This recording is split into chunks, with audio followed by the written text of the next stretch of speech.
The Neon Ghost Show. Are you ready? We like each other. We're recapping CoGa Supreme Showdown. The two different perspectives, both of us cage side. I got to talk about the fighters. I know them. There were some bangers tonight. Absolute bangers, man. From fight number 1 to fight number, 9? Yeah, fight night 9. I mean, let's be real. Matt, I love you if you're watching this, brother. Got out of the first round with Anthony Hamilton. Gave Anthony Hamilton a couple mouses on the eyeballs, right? Was threatening with submissions. Threatening submissions against a UFC vet. And Matt held his own. It's round 2, obviously. Anthony came out with some flurry, some hands. Yeah. I didn't expect Anthony to throw hands. Standing there throwing on each other. Oh. And both guys connecting with them, Both too. dudes connecting. Absolutely. Yeah. It was like the main event was good. Everything from the first fight leading up to the main event was just banger after banger. What one did you like the most? If you had to pick one. So, if I had to pick one, the guy who won the performance of the night, the fight of the night, Mikola Polinsky. Yes. Yeah. So we gave him the fight of the night and the performance of the night, and then we added $200 more onto it because of what that fight did, what it represented in Coga, bringing in this new blood, this fresh people into Coga. We had to give him a little bit more for it, and deservedly so. And deservedly so. Man, they have heads of stone. They were throwing that knee that he threw that landed. Yep. I mean, we looked at fight number 1, right? And I'm like, this is amazing. So just to tell everybody out there, the first couple fights started in decision. Usually when that happens, if you're watching UFC, you're like, this is a boring fight. No. Every one of these fights that are ending in decision, you're like, oh, damn, that was a good fight. Yeah. We were texting each other like, hey, this one might be it. And then it was like, well, now this one might. Yeah. Like, the bar definitely was set with that first fight and then going after that. Absolutely. And I agree with the decision made. I had said, and Ed agreed with me during the thing, you'll hear it later, I'm glad I'm not Ryno on the voting committee for Fight of the Night, because like this one's too difficult. And I had texted you at one point, what would we say, honorable mention, like shout out the performance Malik Lee did tonight. It would have won. Malik 100%. Lee would have won.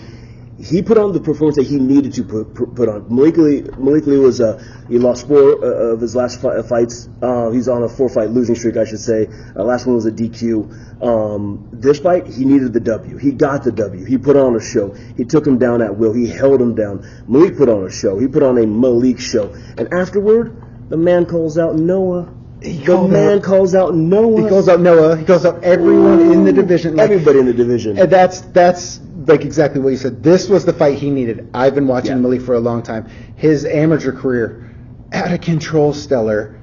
A couple hiccups once he went pro, and whatever he did to put it together, he put it together tonight. And I think, no shade on McKenday, I don't think McKenday knew it was going to go like that. There was times Malik was patient, taking his shots. When he got him to the ground, when we started the second round, I said to Ed, I said, man, Malik needs to stay like this. Like, I don't want him to come in with that flashy, looking for that. Just keep doing what you're doing. And throughout that fight, he kept the pressure, stayed heavy. He just kept doing like that. Dude has leveled up. So he showed flashes of that against Johnson, right? Johnson's a next level with his wrestling. Malik showed those, and then he went in this last fight. We didn't get to see what happened. And then the fight tonight, we see that next level of what Malik is bringing with his wrestling game. He has some hands. He's throwing out there, but then all of a sudden, you throw that wrestling with this man now, and he's top heavy. Yep. Get out of here. Yes. It was so good. Absolutely. And I got to talk about Artem. Okay, so Artem and Kerry Latimer. Yep. Okay. Here's a hot take with this. A lot of people judge books by its cover, right? Kerry Latimer comes in, tatted, head to toe. Man's just sitting there, right? He's just walking through, just me mugging, getting ready, and I'm like, this is gonna be a fun fight for Artem. This is gonna be good. Artem comes in, bro. Artem comes in. Zero fucks. Zero fucks about how anything was looking or should go. The man takes him down and just does what he wants at will. Yeah. I said when both of them came out, I said, hey, I don't know if I get in trouble for this, but I'm just going to say this. I wouldn't want to meet either of these guys in a prison fight or an alley if they were like, you owe me money. I'm here working. They could look at me and say, you owe me money. I'd say, how much, sir? Yeah, what do you need? Yep. Yeah, I'm sure I don't, but I will. Yeah, whatever you 100%. need. And Artem, Well, Artem was done. You look like he was the old school Van Damme movies. Like, he would have just stood there and waited until you bring him another opponent. Well, here's the thing, right? So the last fight that Artem was at in Clearwater, Artem walked in and hands down, he's coming in. It was Sharon. Yeah, Sharon. Hands down, he's going in there, and then he starts kind of throwing, but he's not throwing, covering up throw. Then he does a front kick, hits right in the gut. We don't see much of him. He's out in the first round again, right? So we don't know really what Artem is bringing ground game at all. This one, I talked to him before. I talked to him before the fight. We came in here, and I said, brother, I said, what are we gonna do? He goes, I'm here to put on a show and have fun. I said, can you have fun with your damn hands up? He's like, yes, bro, it'll be good. I'm like, ooh, it was good. We just spoke about Sharon. We have to take our hats off to him. Brother. Jumped in the car, got over here, made weight, smiling, ready to go, and he wasn't out of fight. He was good. He was trying submissions. It's just Noah Johnson is something special. Noah Johnson is something special. And again, like you just said, Noah's opponent fell out. His new opponent comes, drives from Yakima, gets down here, cuts weight, makes weight on the dot, gets down here to fight Noah, who's 2-0 as a pro, mind you, and then just takes the fight on short notice. And, hats off to the man. Hats off to him. And he was threatening with submissions. Like, he was there. It's just Noah is next up. And we'll see Sharon back. He will be here. Correct. And it's always fun watching him. It would have been a very interesting fight had Noah's opponent been okay. Yeah. I'm excited to see what's next for Noah. I agree. Noah's been a fighter that I've been watching since his pro debut with these guys, and Coga does it right. They're getting some tough opponents. They're doing it right with Coga, with Noah. His team is a fantastic group of guys. The support that he has behind him really shows. I think that's what's so wonderful about Coga is like building the community and seeing these other guys that we are now behind the scenes. Like, this is a tight-knit group of people, and I absolutely love it. Yeah. And then the Chavez-Turan, that was a great goddamn fight. Every time Chavez fights is a great fight, bro. Oh, fair. Every time Chavez I call him on the fights, broadcast. I say they're the Pacific Northwest Diaz brothers. 100%. I know. Every time they get in the ring, I'm like, I don't know. First of all, I don't know what's gonna happen because, like, we watch these guys. So I watch a lot of these guys, like their Instagram, their YouTube stuff. We see them with like the whole team with Rodrigo and all those guys out there rolling. We go to like their jiu-jitsu matches. We go see them do like the combat jiu-jitsu. Those brothers are fantastic grapplers. They're fantastic fighters. So that's what the eye roll was. Shit, I don't know what we're going to get. Yes. We're going to get this man on the ground doing some dirty work. We're going to get this man standing up because both brothers bring a fight. Yes. Yeah. And not knowing, we knew, like Ed and I, we knew Andrew, his opponent. We knew his camp, West Coast Fight Team. Those dudes come in to bang. We'd never seen Andrew fight. Jumping in and taking in a guy like Chavez, that's already, you're biting off a big load.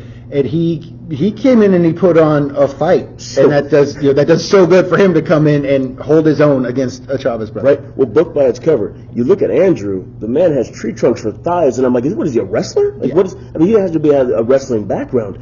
I mean, this dude is holding down Chavez. He's putting in the work on the top. He put on one hell of a show. Yes. Like, Andrew absolutely is a force to be reckoned with. I'm sitting next to my guys ringside, and we're sitting there, and we're sitting next to one of the fighters. I won't name names. And he looks at me and goes, I ain't getting in there with that. No way.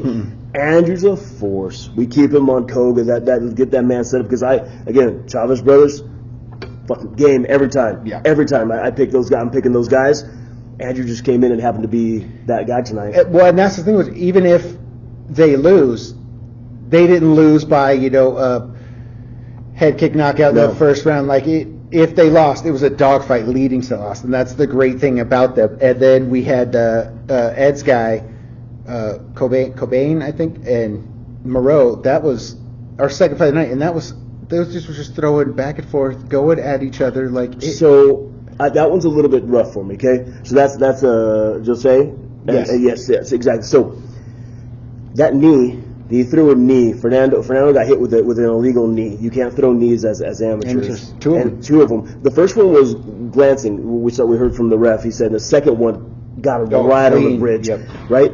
I'm curious what happens that first round because he came out with so much aggression and he was getting him. He was hurting him. He was tagging him. He was doing really, really well. That knee hit him. we're sitting cage-side and I'm looking at him, and I'm looking at his eyes, and his coaches are yelling, if you're not okay, we're not going. And he just shakes his head. He goes, I'm good. It doesn't matter. And his coach was like, it doesn't matter, I guess. Yeah. And he kept going. He dragged out. He took the win. And to your credit, like, that second D was a blast. And it shows, the crowd was booing. I said it during the podcast. It shows the expertise of Chris Cope, Jeff Hoiby, all of our refs when they watch out for stuff like that. Their fighter safety is the biggest concern. And, Chris saw it. He stopped it immediately. Did all things we had to do. And again, it could have been called off right there. It wasn't. Fernando said, no, I'm good. Like, let's go. And he dragged out and got the win. And we said that first fight, that was the travel, just down the line, it was just, what is happening? There was a point, I almost was like, okay, the letdown's coming. Like, there's something, this can't wait for the other foot to drop. This can't keep, and no, it kept. And even, as we said earlier, like, to the main event, all love to Hamilton, all love to Howell. Wasn't 100% looking forward to it, understand why it's happening, all that. It could have been the co-main. That would have been fine. I'm glad it didn't because of what's called opponent falling out. Yeah. To see those dudes, Howell coming out of the first round, throwing haymakers at each other at one point, and threatening the submissions, like that event, or that main event turned into being okay. And a decent cap to the night. It kind of was, fuck, we've had so much. I don't know if I can take anymore. And so it was like a good, okay, let's mellow this out. That being the main event mellowing this out, that was good. I also love the fact of Hamilton getting the mic, calling out Jordan Curry, who technically is our heavyweight champ. He took it off Howell. Or he took it off Hamilton, excuse me. Yeah.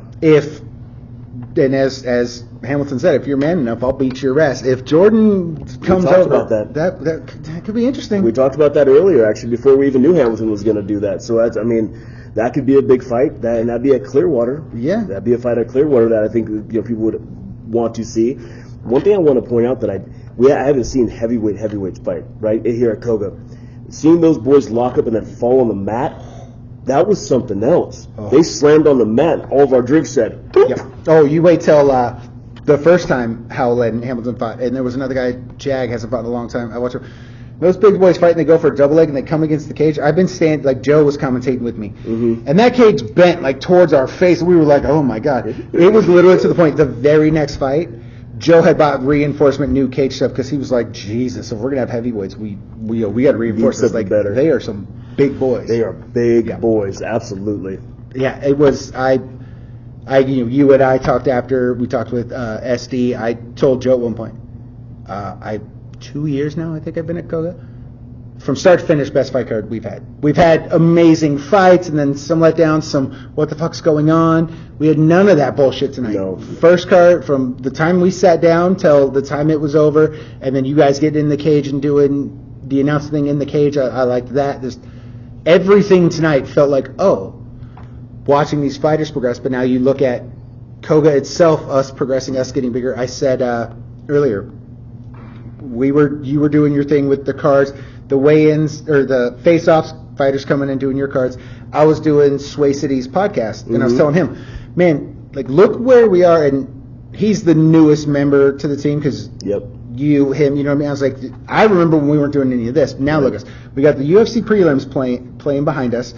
Fans are walking around. Fighters are walking around. Ryno's over there doing stuff. You're doing your part, like, just look what a party it already is, and it hasn't started. And then it starts, and it's just, oh my God, what are we doing? Yeah, the evolution of Coga from the first time that I went to the Silver Reef Casino fight, and I asked Joe, I said, hey, I want to be a sponsor. Perfect, come give me some money, and I'll put you up on the screen. And I sat somewhere in the crowd. Yeah, and I'm like, man, I'm like, what are we going to do different here? Like, what can I do? What can I bring to Coga, and what we can expand on this? And then Joe starts getting a team around him. You always tell everybody, you want to hire people smarter than you, because like they're going to make you look great. Yep. And that's what Joe does with you on commentary and on commentary, Omar in the background. I am blessed enough to be able to be a sponsor there and do some fun things with all of you guys, and it's amazing. Like this, like you just said though, this fight card, the best I've seen. And we say like these fights, some of the best we've seen. No. This fight card is the best I have felt Coga has put on. Yes, there are times when Ed and I behind the scenes we're like, oh, this is going to be fight night. Oh, this. And then sometimes they're not. Sometimes one's better. This one, we had our picks. After that first fight, those picks went out the window. It was like, okay, like here we go. And as you said, the fight cards are always fun to be at. It's fun to be in the circus. You now being behind the scenes of circus, like that's always fun. And then, a 10-fight fight card, we get 3 like bangers of fights. We have yet to get 9 straight, just keep going, no let down, pushing forward. What is happening? And that we got that tonight. Well, I mean, let's talk about something that we've kind of spoken about before. The evolution of Coga is a lot of the Pacific Northwest guys. They're fighting each other. There's a round robins with this stuff. Koga's now bringing in Dagestan. Like we're bringing in guys from Randy Extreme Couture Gym. We're bringing in guys that are training with Joe Riggs. Like Coga is bringing in talent that other organizations aren't getting, and they keep evolving and leveling up. And what's fun is because like that Bellator to UFC thing, we'll get somebody to come in, and we're like, they fought for a different organization, they'll come in here, and it feels good. They see the atmosphere with it. That's like the biggest change that I have seen with Coga that I've been so excited to. And again, it shows tonight with these boys fighting. Mikola, like, where did he come from? Yeah. I mean, yeah. He needs to be on the next card. Let him heal up a little bit. When we were in the other room, I think you would talk to my camera, but SD and I were there with him, and SD was saying like, "Oh, I can't wait to see you again." And I said, "Man, he will go in the cage and wait right now." And SD was like, "Oh, I know he will." He was like, "I'll fight right now." SD was like, "We got a bear in the parking lot." That dude was like, "Let's go, show me the bear." Yeah, he doesn't care. Yeah, Syndicate MMA, like they're putting on a monster right now, and honestly. It took 2 to tango, though, right? His dance partner in there. 100%. His dance partner, that name. I messed up his name. Ed was calling him Abdi. Abdi is one of Ed's boys. It takes 2 to tango. Abdi went in there and put it on him. Yeah. Put it on him. These boys are rocking the talking bullets in the real MMA way. They're not throwing like haymakers and getting crazy. No. This is technical striking on display, and they're connecting. I mean, and it is, even though they're head moving, somehow they're picking out some Matrix style shit. Yeah. It was fantastic. Again, 2 to tango performance of the night. It was meant to be. Yeah. They were the fact that McCullough changed it up, and instead of throwing the punch, he started leaping in with that elbow. It obviously changed the fight. When you watch it, you saw the replays. It opened that nose, and then when he pulled him down right in front of Joy, and he landed 2 like punches straight down, and I'm watching the dude's nose flatten. And as I said, tap, live to fight another day. This isn't going your way. No. But up until that point, it was back and forth, give and take, an excellent fight. Yeah. And that will just show the progression of. One thing I always like is when you see 2 guys fight, and it's something like that. You're like, all right, well, I want to see these guys fight again, because then you think about, all right, well, in a year or 2 years. Where are they going to be? But do they come back and fight each other again? No, that's what I mean. If these 2 guys are, let's say they're in the UFC or something, they fight again, we get to, man, I remember their first fight. Or they're here doing their next fight, and you're like, oh, damn, here we go. Yeah, I'd watch them fight every show. Every Saturday. Every Saturday, I'm here. Yes. Yeah, absolutely. Yes. They're amazing to watch fight. Two competitors that wanted it. And they went out there to put on a show. Absolutely. Absolutely. And I mean, I will be interested to see, I don't know, I mean, I don't care. I asked Anthony after, I said, yo, calling out Jordan was a slick move, and he was like, "Yeah, he's not going to take that fight. We'll see." I said, "But if he does, like he was like, oh, I'm doing it. That's why I called him out. But I know him. He's not going to take it. I figure he'll take my shot. We'll see." If he comes and takes that fight, that will be great for Anthony, because that would be, if he actually retires, a solid fight, win or lose. That'd be a solid fight. Yeah. But then I was thinking, and SD and I were talking about this. If Jordan comes back, and let's say Jordan wins again. Well, then that could lead to Luther versus Jordan at heavyweight. That could potentially be interesting. I know we have talked about we haven't got to see Luther yet. We've seen the other fights other places, and his last fight against Howell. Well, I think he's light heavyweight too. I think he can fight heavyweight. I think he's trying to trim a little bit. But if we got to see that Luther come in with it, I think that'd be great. I think that would be fantastic. Luther's a massive human being that is a presence in a room, and watching his highlights from his Army championships, like that was fantastic, seeing a head kick knockout. Yes. So I mean, we didn't get to see Luther tonight, unfortunately. His opponent, I think, broken jaw. Yeah. Broken jaw, so he didn't get a chance to fight. There was no short. You can't have an individual like Luther and say, "Hey, short notice fight. You want to come fight Luther?" Like, You're not taking that. You're not taking that fight. No, I'm sorry. Even Sharon would have been like, "I'm I think I'm good. possibly good." Yeah. Actually, it's Sharon. He probably would have taken the fight. Let's Shit, be I'm honest. wrong. I'm wrong on that one. Yeah. Sharon would have fought both those guys. Sharon's crazy good. You know who I feel bad for? I feel bad for all the fighters on our next card Yes. that are going to have to live up to what just happened here. How? How do you? But, okay, except for Talon and Hoyt. I'm actually kind of fired up to see that. Oh yeah, no, I'm saying like we I know think- some of the fights, like some of it's gonna be, but the hype, everything behind this one, and now the know. coming off of this, all the hype that's gonna be talked about. Think of Noah and Omar, some of the stuff that's gonna share. These guys are gonna share stuff. You and I get like It's the gonna hype be that's gonna be behind this. That next fight card is gonna have to live up to some It's stuff. going to have to live up to it. It absolutely is going to have to live up to it. And I know that the evolution of Coga is going that direction to be able to keep stacking these types of cards with it. And people are seeing it. A lot of these coaches are saying, like, we want, hey, when's the next event? When are we going to get to do this with our kids again? When are we going to get to bring these guys back up here?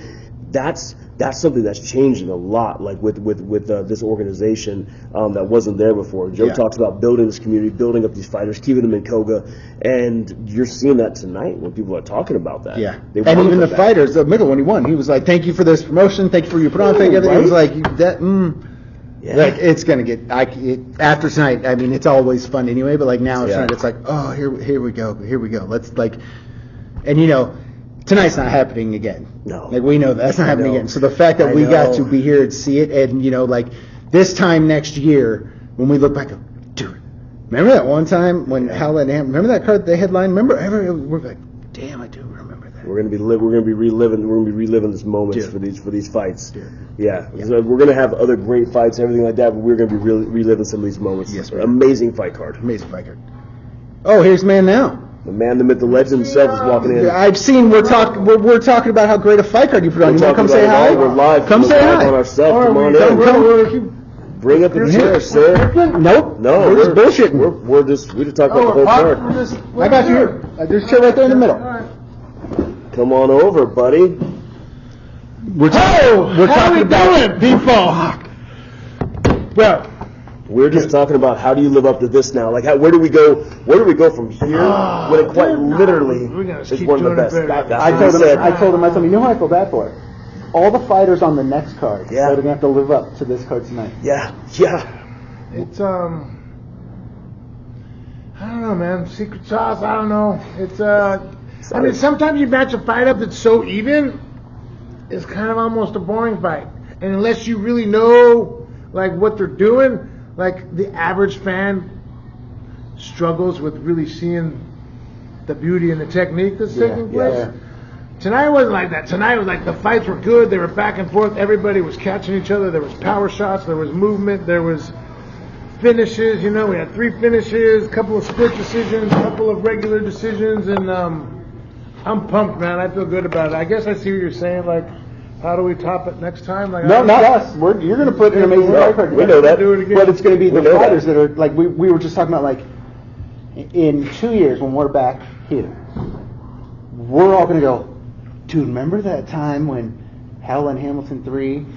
Remember that whole fight card was. Whole fight card How was many stacked. fight cards have we done together? And there's 3 fights on the card that are amazing, and then there's some duds, or there's some fucking a doctor stops it from outside this. What the fuck? Yeah. We've never had a card start to finish with There was fuck every going fight was. on? I mean, the amateurs were good. And how about talking about Hamilton and Howell 3? Like, there was a moment in the second round where they just were like, "Fuck it," and they were just throwing punches. Both of them. loved it. Anthony had freaking him like a hockey player. He's like, bam, bam, bam. Like it was like they were getting after it. So, and then so, to call out Jordan at the end still was like, wait, what did you just do? Hold on. so we did the obviously performance and fight of the night, right?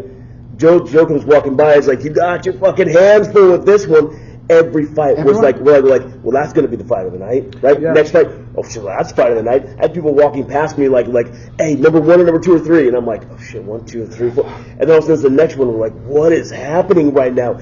Everybody in the crowd. This is one of the most electric crowds that I have heard in a long time. This place was popping. We were talking about we say what's going to be the next card. We know that Coga's going to be able to continuously evolve with this, because what we've seen the evolution so far in Coga, like these guys that you're bringing in, Dagestan, Extreme Couture, you're bringing in some boys from Joe Riggs camps. Like, because of you and what you're doing, you're bringing these boys in. I would love to see Sean O'Malley Jr. again. That kid. I would love to see that man come in. I was talking to him. We booked it up. We didn't get it. He hit me up.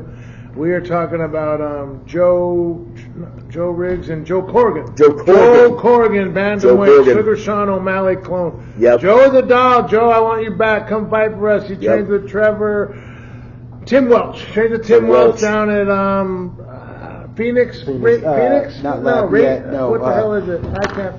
Our adrenaline's are wearing off. I know what you're saying. How do you? Red Hawk. Red Hawk. Sorry, Tim. Tim and Joe at Red Hawk Academy, they got a good thing going. I am nurturing that relationship. I want to get Joe Corrigan back. That dude is a savage. We were talking about, I was on Sway City's podcast, and I said to him, I said, look at this. From the first time you were here to now, like, your podcast is going. The prelims are playing. The UFC prelims are playing. Ryno's over there doing stuff with fighters. Your people are walking around like, look at what we're doing now. How do you feel the evolution we've done from tonight's, from we opened the doors, all the stuff we did up until the fight? Like, it could be nothing but stoked for you, right? Yeah. Really, it's humbling. First of all, I want to thank you. It's not me. It's like it's you. He did say it's you. He did give you the shout out for the team you're building around you. It's the people. It's you and I coming up with the idea, and you being the major contributor to like contribute those bonuses, like the fight of the night bonuses. Like, that's a lot. Oh yeah. $400 for an extra fighter that's fighting for, like half that or double that or whatever. Like, that's a lot. It's not a UFC $50,000 or a Paramount $25,000 bonus, but like for the regional level, like we're going to top the next one because we have the momentum going and the fighters are like, hey, we want to come back. This is a nice show. Everything's organized. Everything's well run. We take care of the guys. They get stitched up. My doctor calls them on Monday, checks in on them, and so you and Ed and Omar are raising the game of the social media. My sponsors, Josh Brumley at Brumley Law, Ryan and Ryno Memorabilia. Like, it's all, it's starting to come together, and it feels like it's picking up steam. I feel like I've been doing the same thing that I've been doing, but all of a sudden I'm like, I have some help now. I have some support, and that's what we talked about with it. That's what we talked about. You don't have to be the smartest guy in the room. You bring in those individuals that are better at doing something that you're not. You can then focus on bringing in these killers, making these cards, and then you got the Wizard of Oz, Omar, behind the curtain, doing this amazing social media presence. You got the voices of Coga going over there. You allow somebody like me to live out this dream of hanging out with the fighters, hanging out and creating cards for them, doing the sponsorship stuff. Every sponsor should want to jump in on this promotion because the trajectory is insane. Perfect for small businesses. Like, you figured it out, saw the handwriting on the wall, 100% contributed some sweat equity, and you're getting some your trade names getting out there. And now we're working on some card shows and some other cool things that's happening. Oh boy, where we that's really expanding. It's synergy. Speaking of synergy, like the synergy is going. I was talking about Malik Lee when I just did the Sway City podcast. Like, Malik Lee, John Haynes just had a big, huge win on A1. You got JoJo down there. Like, they got a team of guys, and like Malik Lee looked really good, coming off a 2 or 3 fight losing streak. He looked the best ever looked. He looked really good. He looked sharp, methodical, thinking, listening to his coach. Everything was like, he was just, he improved. And like, it has to, he's training with John Haynes and he's training with JoJo, so like that synergy is like, they're making that team better, and like our relationship and my friendship and relationship with Omar, and like we brought in some new sponsors. There's just more synergy and it's growing. So like, we're just going to continue to be the biggest and the best. We're going to keep crushing everybody. We're going to keep putting on the best shows, and we're not going away. We're not, No. We're taking over. We're just going to maintain our dominance, and we're building the relationships with Vegas, Phoenix, Syndicate MMA, the Idaho guys, Extreme MMA. Well, you hit the nail on the head, though. You're building it the right way. You're taking care of the fighters. You're ensuring that the community sees that you're there for them. We want to make sure that the show is put on well, that they are well represented, that they are taken care of from when they get here to when they leave, and then the follow-up by the doctor afterward as well. Like, I don't know about much of the other organizations, but I know this one goes above and beyond to ensure these guys are good. Yeah. And that's a fantastic feeling for each one of the fighters. And I hear that from these guys. When we're talking to them after they're done, they're talking to their coaches. Like, have you guys seen what the next schedule is? Like, what are they thinking? Like, that's great. Yeah. That's a cool feeling. It's fun, man. So yeah, it's a combination of everybody and building the team. You know, it's like I'm just the GM, like the Hawks, the Seahawks going to the Super Bowl. It's like it's the coaching, it's the GM, it's the players, it's everybody, it's the fighters, it's putting the team together, it's finding the right fights, it's building the relationships, it's being patient with the drama that goes with it, and then negotiating. I mean, it's not easy. Like a lot of times you get frustrated with these guys that are my friends, Absolutely. and I'm like, you're going back and forth. But in the end, we hug it out, and you know, we all want the same thing. The fighters want an opportunity to grow and get better. Yep. The coaches that are running gyms and coaching and managing want a safe place and a competent place that's going to provide a platform for their fighters to grow and get better. And they know that the judges are going to be certified, that they have good judges, that they have all the things in place, and they want to fight there. So. Everybody's coming on board, and the inertia and the momentum is definitely picking up. Yeah, it's there. The momentum's there. 100% there. 100% That's why I said, like, after tonight, Yeah. like, everyone else on that next fight card, it's going to be gangbusters. They're going to be excited. If they're coming off of a card like this, these guys are like, watch what we do. Yeah. You think that performance of the night was good? Watch what we do. Yeah, that's a cool thing. Like what we're doing, thank you again. Like it's a cool thing. It's a cool thing, and it means a lot to them. Like Mikola's pumped, bro. Dude, he was pumped. He was pumped. He was just like, yeah, baby. Like that was a lot of money to him. That was like, you know. Yeah, but that's the thing is like, Vipers. well, as a sponsor. Like, I want those guys back in Coga. Like, I want to see these guys back in here again.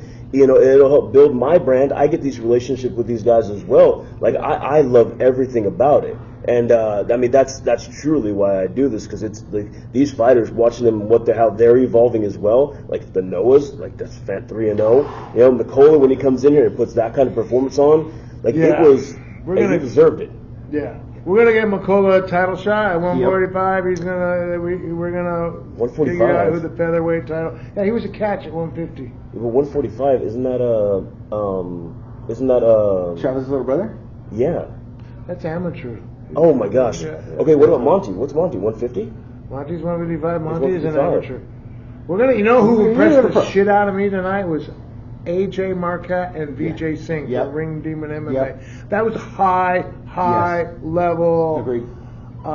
They were rolling for knee bars and doing buggy chokes. Yep. I was sitting next to my uncle, who's he doesn't follow MMA. Like I said, he's almost submitting him. He's trying this kind of exotic no-name choke. I said if 80% of the audience doesn't even know what's going on right now. Had there been 10 more seconds in that fight, he might have went out. Yeah. So that was a great fight. Shout out to Eric Dahlberg, Ring Demon MMA. They had a bunch of people here. Yep, they were wearing I saw Matt Demon shirts. I saw Ring Demon shirts. VJ brings a good crowd. He is worthy of the title for the 155 amateur title, and all Eric's guys are tough. I think tonight showed the evolution of this game. I mean, we're already been like, McCullough fought for us one time. We're like, you can 100% fight for our belt. Like, look what you just did. Come back and fight for our belt. Like, that just keeps showing the evolution of what we're doing. I mean, that's what we want to do, because he looks like a guy that's got a good chance of making it to the big show, going to the next level and starting to go there. So, and if we can help them do that, that's what we're here for. Help them do that. Absolutely. And I want as many champs of mine to make it to the big show as possible. 100%. That's my goal. Yep. Yeah, the guy exudes confidence. Yeah. We had him sign his card. He's like, "How much are you going to give me to the sign card?" That was hilarious. I'm talking shit back. I'm like, "You're crazy." Like, you should pay me to sign the card. It was so good. Yeah, and then he comes out and puts on that kind of dominant, and I am paying him then after that for it. I mean, lovely and happily to do that. Yeah. Oh, yeah, it was a fun fight. Fun night, yeah? Yep. Great Super night. Fun night. It was a great night.